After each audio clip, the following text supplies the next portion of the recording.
Friends ಎಲ್ಲರಿಗೂ ನಮಸ್ಕಾರ. ನಾವು ಇವತ್ತು ಹಲವಾರು ಹೋಗಿದ್ದೀವಿ. ಫಸ್ಟ್ ಡೇ ಹೊನ್ನಾಟ ನೋಡಕಂತ ಬಂದಿದ್ದೀವಿ. ಬಟ್ ಮಳೆಯಿಂದಾಗಿ ಹೊನ್ನಾಟ ಸ್ಟಾಪ್ ಆಗೈತಿ.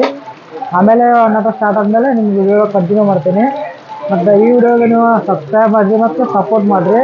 ಮತ್ತು ನೀವು ಎಷ್ಟು ಸಪೋರ್ಟ್ ಮಾಡ್ತೀರಿ ಅಷ್ಟು ನಮಗೆ ಇನ್ನೂ ವಿಡಿಯೋ ಮಾಡೋಕ್ಕೆ ಹೆಚ್ಚು ಇಂಟ್ರೆಸ್ಟ್ ಬರ್ತೈತಿ. ಸೊ ಎಲ್ಲ ಸ್ಟಾರ್ಟ್ ಆದಮೇಲೆ ನಿಮಗೆ ವಿಡಿಯೋ ನೋಡಿರಿ ಫ್ರೆಂಡ್ಸ್. ಇಲ್ಲೇ ಮಳೆಯಿಂದ ಎಲ್ಲ ಪ್ರಾಬ್ಲಮ್ನಾಗ ಎಲ್ಲರೂ ಸೈಡ್ ನಿಂತಾರೆ. ಇವರು ಸಿಕ್ಕಾರ तुमचं नाव काय सांगते? ನೋಡ್ರಿ ಗಂಗಾರಾಮ್ ಅಂತ ಇರುತ್ತೆ ಖಾನಾಪುರದಿಂದ ನಮ್ಮ ಜೊತೆನೇ ಬಂದಿದ್ದಾರೆ. ಬಟ್ ಮಳೆಯಿಂದ ಪ್ರಾಬ್ಲಮ್ ಆಗಿ ನಾವೆಲ್ಲ ಇಲ್ಲೇ ನಿಂತೀವಿ. ಸೊ ನೋಡ್ರಿ ಅಮ್ಮ ಅಲ್ಲಿ ಕುಂತಾರ. ನೋಡ್ರಿ ಇಲ್ಲ ಅಮ್ಮ ಅಲ್ಲಿ ಕುಂತಾಳ. ನೋಡಲಿ ನಿಂದ್ರಾಗ ಜಾಗ ಇಲ್ಲ, ಅದಕ್ಕೋಸ್ಕರ ನಾನು ಈ ಸಲ ಬಂದಿದ್ದೆ. ಬರೀ ಮುಂದೆ ಹೋಗೋಣ, ಮುಂದೆ ತೋರಿಸ್ತೀನಿ. ನೋಡ್ರಿ ಇಲ್ಲೆಲ್ಲ ಮಳೆ ಭಾಳ ಐತಿ. ಇದಕ್ಕೋಸ್ಕರ ಅಮ್ಮನ ತಾಡಪತ್ರಿ ಹಾಕ್ಯಾರ. ತಾಡಪತ್ರಿ ಹಾಕಿ ಅದನ್ನು ಇದು ಸ್ಟಾಪ್ ಮಾಡ್ಯಾರ. ಮಳೆ ನಿಂತ ಮೇಲೆ ಸ್ಟಾರ್ಟ್ ಮಾಡ್ದೇನೆ ಕೇಳಾರ. ಬಟ್ ಈ ಮಳೆ ನಿಂದ್ರಂಗೆ ಕಾಣಿಸ್ತಾ ಇಲ್ಲ. ಮಳೆ ನಿಂತ ಮೇಲೆ ಕಂಟಿನ್ಯೂ ಮಾಡ್ತೀನಿ.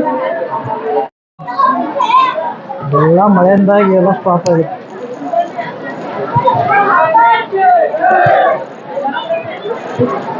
ಹಾಗಾಗಿ ನಿಮ್ಗೆ ಏನು ಹೇಳಿದೆ ಅಂದರೆ ಮಳೆ ಬರತೈತಿ, ಅದಕ್ಕೋಸ್ಕರ ದೇವಿ ಕುಣಿಸ್ಯಾರ. ಮಳೆ ಹೋದ್ಮೇಲೆ ಮತ್ತೆ ಹೊನ್ನಾಟ ಸ್ಟಾರ್ಟ್ ಆಗುತ್ತೆ, ನಿಮ್ಗೆ ತೋರಿಸ್ತೇನೆ ಅಂತಂದಿದ್ದೆ. ಬಟ್ ನನಗೆ ಸ್ವಲ್ಪ ಎಮರ್ಜೆನ್ಸಿ ಕೆಲಸ ಬಂದಿರೋದ್ರಿಂದ ನಾನು ಬರಬೇಕಾತ. ಅದಕ್ಕಾಗಿ ಈ ವಿಡಿಯೋನ ಕಂಪ್ಲೀಟ್ ಮಾಡೋಕ್ಕಾಗಲಿಲ್ಲ. ನಾಳೆ 2ನೇ ದಿನದ ಹೊನ್ನಾಟ ಐತಿ, ಅದನ್ನು ನಾನು ನಿಮಗೆ ಕಂಪ್ಲೀಟಾಗಿ ತೋರ್ಸೋಕೆ ಟ್ರೈ ಮಾಡ್ತೀನಿ. ಮತ್ತು ಈ ವಿಡಿಯೋ ನಿಮ್ಗೆ ಇಷ್ಟ ಆದರೆ ದಯವಿಟ್ಟು ಲೈಕ್ ಮಾಡಿರಿ, ಶೇರ್ ಮಾಡಿರಿ ಮತ್ತು ಸಬ್ಸ್ಕ್ರೈಬ್ ಮಾಡಿರಿ. ಓಕೆ ಬಾಯ್.